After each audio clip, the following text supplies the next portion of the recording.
My parents transformed my celebration into my sister's engagement party, and I severed ties with them. Years later, I became the CEO of a successful company, and they came crawling back. They used my money to throw a lavish party, only to announce my sister's engagement instead of my promotion. What I said next shattered the room. My name is Rachel Thompson. I grew up in a peaceful suburb of Washington. From the outside, my family seemed to embody the quintessential middle-class American dream: a charming house with a garden full of daisies, a pristine white picket fence, and cozy family dinners illuminated by soft lighting. However, the reality inside was far from the idyllic image. My parents, David and Sarah Thompson, were staunch advocates of modern parenting philosophies, and I was their firstborn. My father, a computer programmer with a love for numbers, always dreamed of having a brilliant child. My mother often boasted to her friends that she had read over 50 books on child development before I was born. I entered this world with immense expectations, constantly monitored, measured, and treated like a subject in an experiment.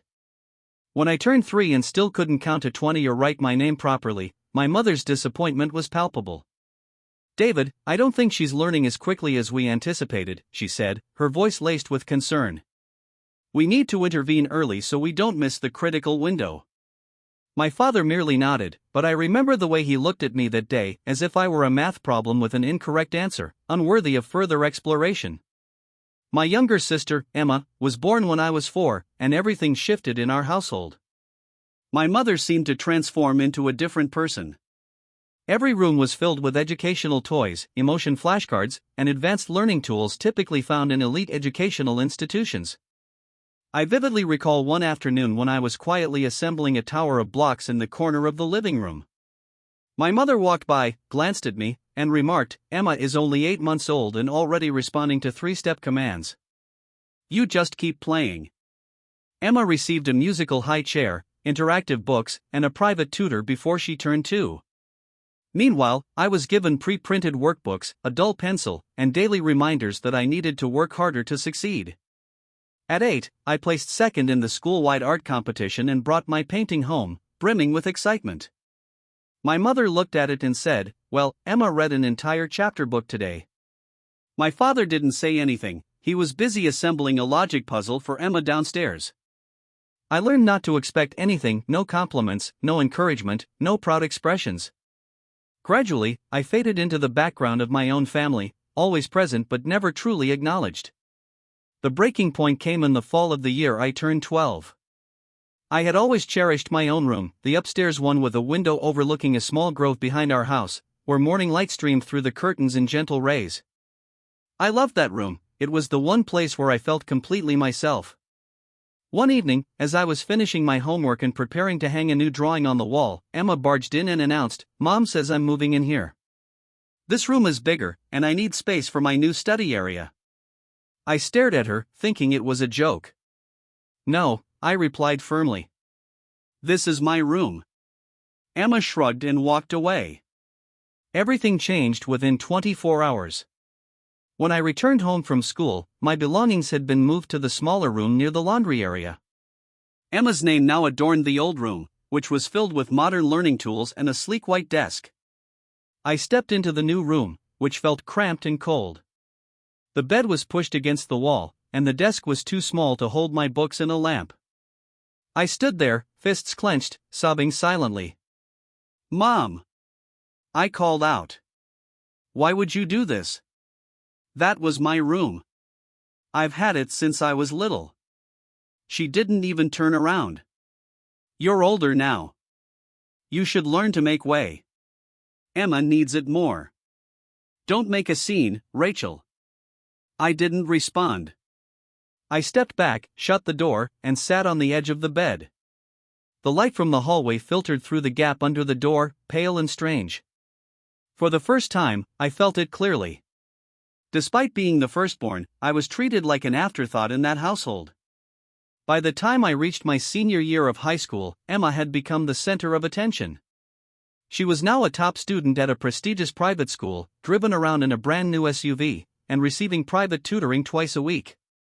Meanwhile, I still attended public school, walked to class every morning, and managed everything on my own, from academics to extracurricular activities. I never complained, not too much when it's an investment in someone who is genuinely trying. She smiled warmly. You don't need favoritism to shine, Rachel. You've already done it on your own. That fall, I moved into the dorms at the University of Oregon. The day I left home, my mother gave me a half-hearted hug at the door and said, "Be frugal and don't expect anything from us." Emma didn't even look up from her phone. As I stepped out of that house, carrying my bag across the front yard path, I felt as if I had opened a new door, one free of patronizing stares and painful comparisons. College was a different world. I was no longer the shadow of a self-proclaimed genius. I was Rachel Thompson, a business student with a bright mind and a strong personality. Professors praised my strategic thinking, and friends sought my help with assignments. Every weekend night, I called my grandparents to keep them updated on my progress. My parents didn't call, they didn't check in either. Surprisingly, I was not unhappy. I no longer needed their validation. I had stopped searching for approval in a place where it was never readily available. What I had now was genuine self-worth, one that came from within. I began my final year of college with a level of certainty I had never imagined. Late-night library study sessions, part-time shifts at a small downtown cafe where I learned about customer behavior, and hours spent studying every investment model I could find online helped me stand out. Dr. Elgin, one of my finance instructors, suggested I apply for a competitive summer internship at Bradley and Lane Capital, a well-known investment firm in Seattle. I remember the first interview vividly: a glass conference room, a beautiful wooden table, and 3 managers seated across from me, each holding my resume. Rachel, one of them, Zaylan, asked, "What do you believe is the most important factor in developing an investment strategy?" I provided an answer that reflected not just the data but also the psychology behind it. They exchanged glances and nods, and I received the offer. From that summer onward, everything changed. After graduating with honors and having my research published in a financial magazine, I was offered a full-time position as a junior investment analyst at Bradley and Lane. I worked tirelessly, learning everything from risk assessments and shareholder presentations to how to read between the lines of unpredictable market charts. 3 years later, while conducting a standard assessment of a high-net-worth client portfolio, I discovered something alarming. A set of high-tech stocks in which our firm had made significant investments showed signs of artificial growth. The internal indicators appeared particularly strong compared to the broader market. Most experts believed it had breakout potential, but I didn't share that sentiment. I spent 2 sleepless hours poring over every number, tracing back through appendix reports, and ultimately uncovering the truth: those companies were inflating their income through internal transactions, essentially buying their own products to generate sales. If we didn't withdraw in time, we would lose at least $32 million in client assets. I couldn't remain silent. That Monday morning, I entered the executive boardroom carrying a 42-page report and a risk simulation model. Nobody interrupted me as I presented my findings. When I finished, the CFO sat in stunned silence before turning to the CEO and saying, "She just saved the company." Within 3 days, the entire portfolio was restructured based on my recommendations. 6 months later, not only had we avoided a major loss, but the company recorded an 11.4% increase, the highest in 7 years. I was promoted to lead investment strategist. But my journey didn't end there. I began using my after-hours time to create a risk score system based on market behavior, incorporating elements such as consumer psychology, social media trends, and global political changes. It was the kind of work the industry typically referred to as unquantifiable. I named it PRISM. Initially, PRISM was a personal project. However, after accurately forecasting price fluctuations in 3 major stock groupings ahead of critical events, top management took notice. A year later, the method was fully integrated into the firm's core strategy, allowing Bradley and Lane to outperform 2 of its main competitors in the sector. I still remember the day I was summoned to the senior boardroom. Richard Langley, the CEO, smiled at me once everyone had taken their seats. "Rachel," he said, "we're creating an entirely new position, Chief Strategic Investment Officer, and no one is more deserving than you." I could barely breathe. Just 4 years ago, I had been advised to take time off and figure things out later.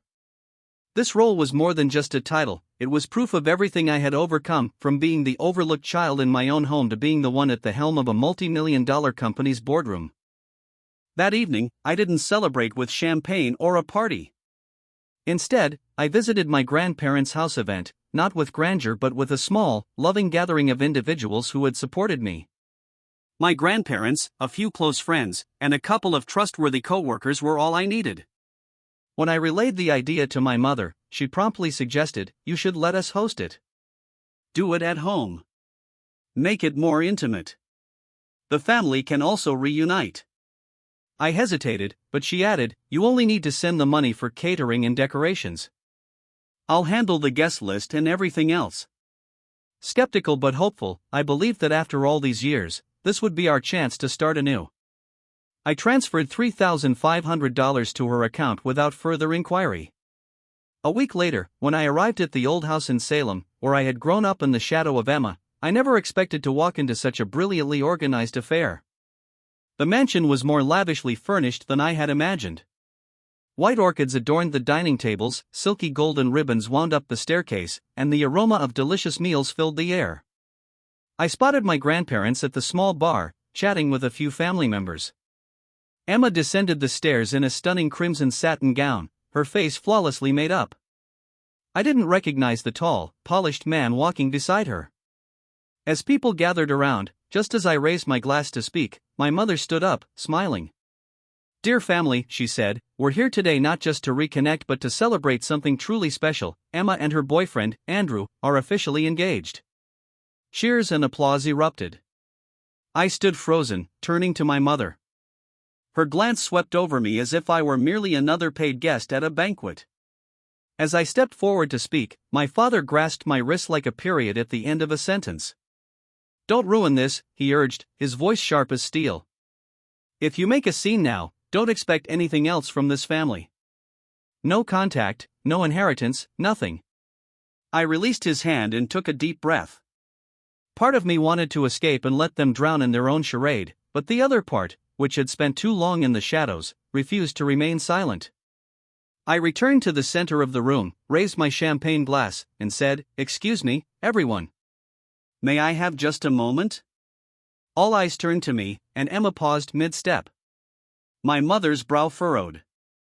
"This gathering today," I continued softly but firmly, "was planned to celebrate a major milestone in my life. I was recently named Chief Strategic Investment Officer at Bradley & Lane, a major financial firm in Seattle." I paused, scanning the room. "I'm the one who sent the money for this event. My mother agreed to organize it and never once mentioned it would be turned into an engagement party." Murmurs echoed across the room. My grandparents remained frozen, astounded. "I'm not against Emma's engagement," I told them. "What I can't stay silent about is the fact that my own family tried to erase me from my own moment, just like they did throughout my childhood." Andrew looked at Emma, perplexed. "You told me this was just a family gathering." Emma's face turned red. "I just wanted to wait for the right time." "By using your sister's money to stage your big reveal?" he asked, his voice dropping. "I came here expecting to feel welcomed, not to watch someone be pushed out of their own moment." He set down his glass and walked away. Emma chased him in vain. The room plunged into uncomfortable silence. My father stood there, outraged. "You should know your place, Rachel. This is still." "No," I interrupted. "This is a place built on favoritism. It's not a home anymore." I turned to my grandparents. They hadn't moved.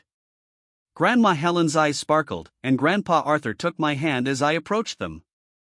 "I don't need the rest of this family to know who I am." I walked out the same door I had previously left silently, but this time I held my head high. Andrew left the party without saying anything, leaving behind Emma's terrified visage and a bewildered family. She chased him to the porch, but the car door shut before she could speak.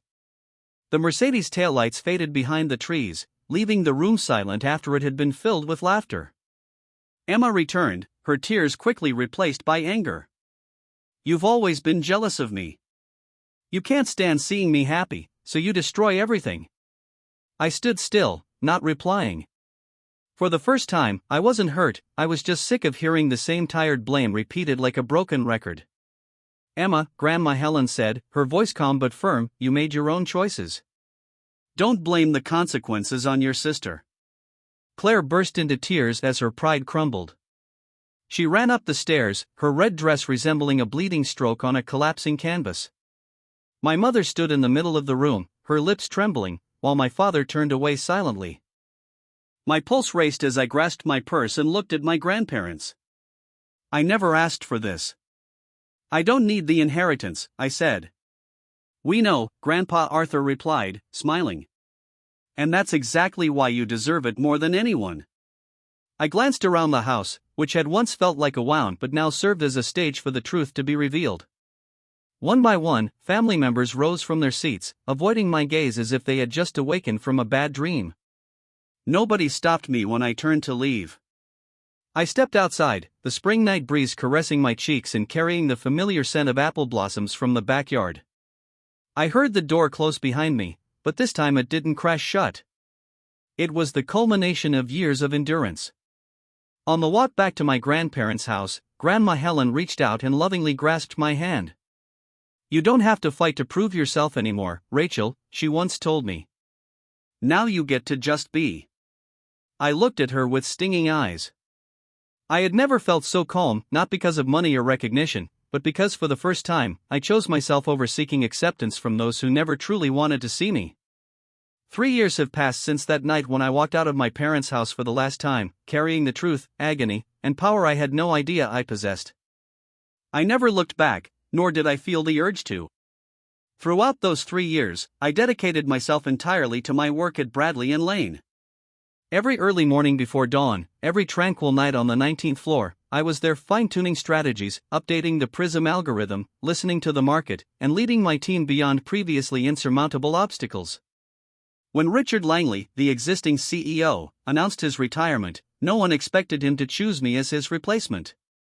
But for me, it wasn't luck, it was the culmination of every effort, sleepless night, and difficult decision I had ever faced. I was 30 years old when I was officially appointed CEO of Bradley & Lane Capital, making me the youngest female CEO in the company's 60-plus-year history.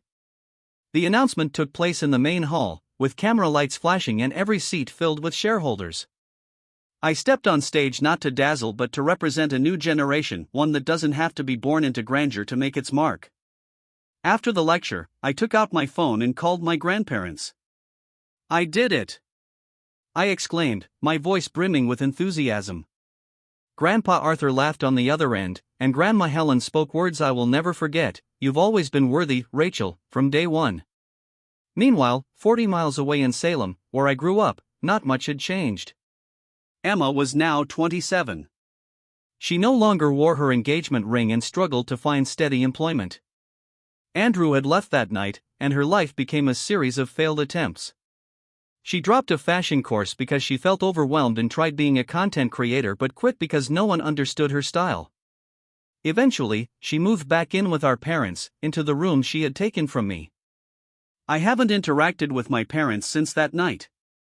My grandparents occasionally mentioned that they had inquired about me through mutual acquaintances, but I no longer cared. I realized that not every relationship is meant to last, especially when founded on denial and selfishness. Every Sunday afternoon, I visit my grandparents for dinner. We toast bread and sift through old photo albums that I thought were lost forever. Grandma Helen still shares modest anecdotes about my upbringing, while Grandpa Arthur swears he doesn't remember them, so I have to repeat every detail. I once asked them if they had any regrets about leaving everything to me. We didn't leave because of what it was worth, Grandma stated. We left it to the one who understood the value of choice, the one who chose integrity over convenience, silence when it mattered, and voice when it counted. I smiled, recognizing that the most valuable inheritance they had given me was faith, not assets. One spring afternoon, as I was leaving the office after a global strategy meeting, I noticed someone waiting in the main lobby. I squinted and saw it was Emma. She appeared smaller, with an anxious expression, but she maintained her signature look, a luxury coat and polished heels. I'm not here to apologize, Emma said hastily, as if erecting a barrier. I just want to know how you're doing so well without anyone lifting you up. I looked at her, neither angry nor pitying. Because I once had nothing, Emma.